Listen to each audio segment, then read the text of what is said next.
जय माँ दुर्गा। देवी माँ के दिव्य चरणों में प्रणाम करके हम प्रस्तुत कर रहे हैं दुर्गा सप्तशती का तृतीय अध्याय। द्वितीय अध्याय में हमने सुना कि किस प्रकार देवताओं की संयुक्त शक्तियों से माँ दुर्गा का प्राकट्य हुआ और उन्होंने महिषासुर को युद्ध के लिए ललकारा। अब तृतीय अध्याय में हमें सुनने को मिलेगा देवी और महिषासुर की सेना के बीच युद्ध का अद्भुत संग्राम का विस्तृत वर्णन। आइए माँ का ध्यान करते हुए इस अध्याय का पावन श्रवण आरंभ करें।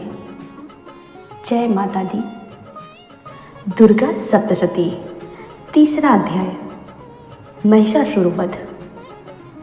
जगदम्बिका के श्रीअंगों की शोभा सहस्त्रों उदित होते हुए सूर्यों के तुल्य है। उनकी रक्तवर्ण की साड़ी के साथ गले में मुंडमाला सुशोभित हो रही है।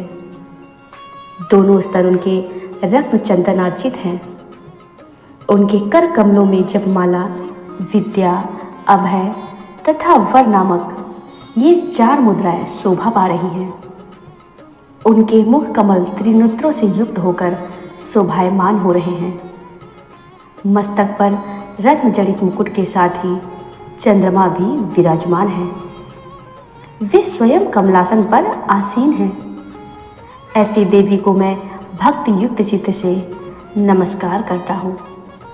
ऋषि ने कहा, इस प्रकार दानवी सेना का संहार होते हुए देखकर सेनापति चिछुर क्रोधित होकर अंबिका देवी से युद्ध करने के लिए उनके सम्मुख आया।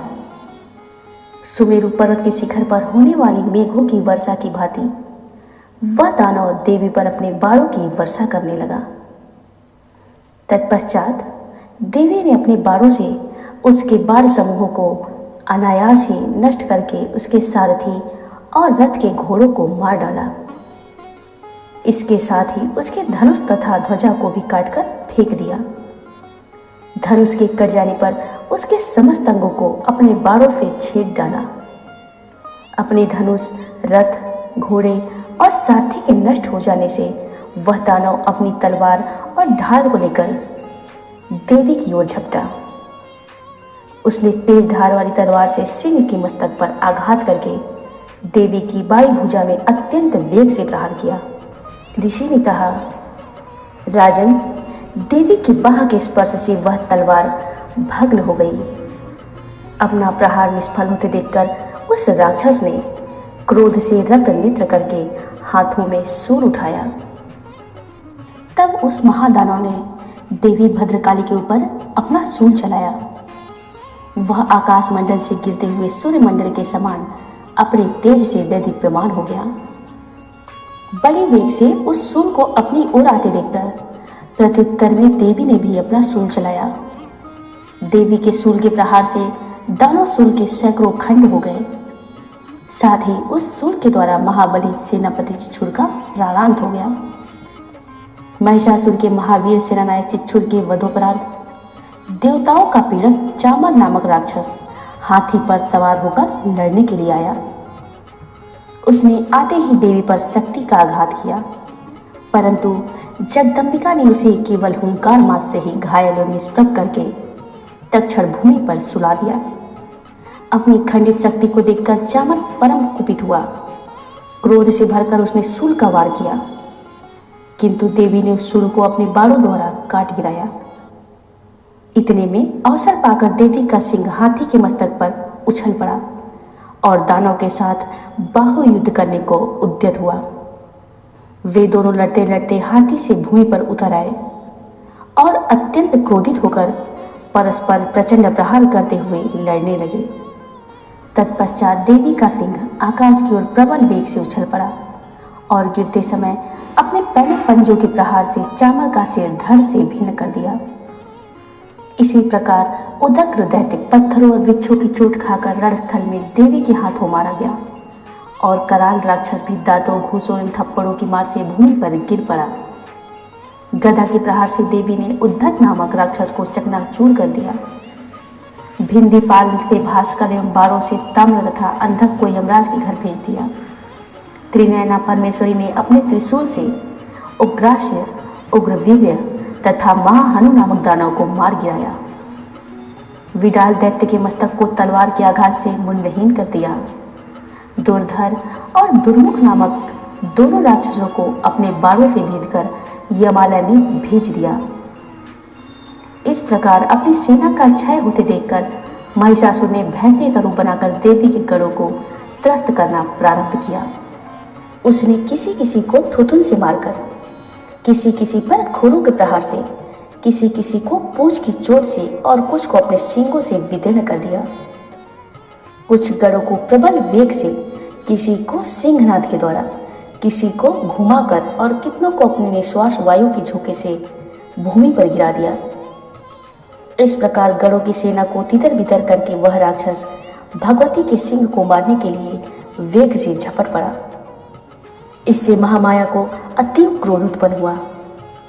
उधर महाबलशाली महिषासुर भी क्रुद्ध होकर भूमि को अपने खुरों से खोदने लगा और अपने सिंगों से उठा उठा कर बड़े बड़े पर्वतों को फेंककर गर्जन करने लगा। उसके वेग से घुमाने के कारण पृथ्वी अत्यंत क्षुभित होकर फटने सी लगी थी। उसकी पूंछ से टकराकर सागर पृथ्वी को जलमग्न करने लगा। हिलते हुए सिंगों के प्रहार से बादलों के समूह छिन्न भिन्न हो गए। उसके श्वास की प्रबल वायु के कारण उड़ते हुए सैकड़ों पर्वत आकाश से भूमि पर गिरने लगे। उस महादानव के क्रोध की मुद्रा का अपनी ओर लक्ष्य कर प्रकट देखकर चंडिका देवी ने भी उसको मारने के लिए उस पर महान क्रोध प्रकट किया। सर्वप्रथम देवी ने अपना पास फेंककर उस महाबली असुर को बांध लिया। उस महारण स्थल में बंध जाने पर उस राक्षस राज ने भी अपने बनावटी महेश्वरों का परित्याग कर दिया। तुरंत ही वह दैत्य मायावी सिंह के रूप में देवी के सामने आ गया। ऐसी स्थिति में जैसे ही अंबिका ने उसका सिर छेदन करना चाहा, त्यों ही वह राक्षस खड्गधारी पुरुष भेष में दिखाई पड़ने लगा।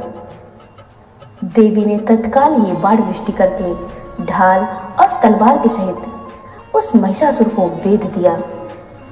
तब वह मायावी राक्षस गजराज के रूप में परिवर्तित हो गया।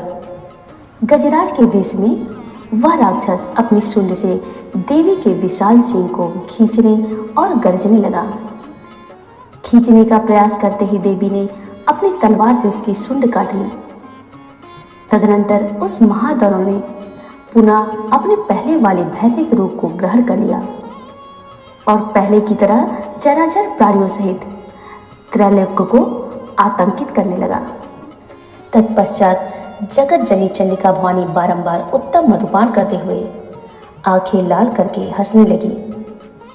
वह राक्षस बल और पराक्रम के मद में उन्मत्त की भांति घोर गर्जन करने लगा और अपने सिंगों पर उठा उठाकर पर्वतों को देवी पर निक्षेप करने लगा। उस समय उसके चलाए हुए पर्वतों को देवी अपने बाणों से विचूर्ण करते हुए बोली। मधु के मद से बोलते समय उनका मुख लाल हो रहा था और जीवा लड़खड़ा रही थी। देवी बोली, ओ मूढ़, मैं जब तक मधुपान करती हूँ तब तक तो खूब मनमानी गरज ले। मेरे हाथ से यही तेरी मृत्यु होने पर अब शीघ्र ही देवगण भी गर्जन करेंगे। ऋषि ने कहा। ऐसा कहकर देवी उछलकर उस दैत्य पर चढ़ बैठी। अपने पैरों से उसे दबोचकर देवी ने शूल से उसके कंठ स्थल में प्रहार किया। दबाव के शिकंजे में जकड़ा होने पर भी महिषासुर अपने मुख से दूसरे रूप में बाहर होने लगा। अभी वह शरीर के अर्धभाग से ही बाहर निकल सका था कि देवी ने अपने बल से उसे रोक दिया। वह दैत्य अर्धनिर्वृतावस्था में ही देवी के साथ युद्ध में लग गया। तब देवी ने बहुत बड़ी तलवार से उसके मस्तक का छेदन कर दिया। महिषासुर के मरते ही उसकी बची कुची सेना हाहाकार करती हुई भाग खड़ी हुई तथा समस्त देव अत्यंत आनंदित हुए। देवताओं ने दिव्य महर्षियों के साथ मिलकर भगवती दुर्गा की स्तुति की। गंधर्वराज प्रमुदित होकर गान करने लगे तथा अप्सराएं भी नाचने लगी। दुर्गा सप्तशती का तृतीय अध्याय, जिसमें माँ दुर्गा ने असुर सेनाओं पर प्रचंड प्रहार कर धर्म की रक्षा का बीड़ा उठाया। यह अध्याय हमें सिखाता है कि जब बुराई अपने चरम पर पहुंच जाए तब ईश्वरीय शक्ति अवतरित होकर अधर्म का नाश करती है। आगे के अध्याय में हम सुनेंगे कैसे मां ने महिषासुर सहित सभी असुरों का संहार कर विजय प्राप्त की। यदि यह वीडियो आपको अच्छा लगा हो तो लाइक करें, चैनल को सब्सक्राइब करें और मां दुर्गा की कृपा सभी पर बनी रहे। जय माता दी, जय माता दी।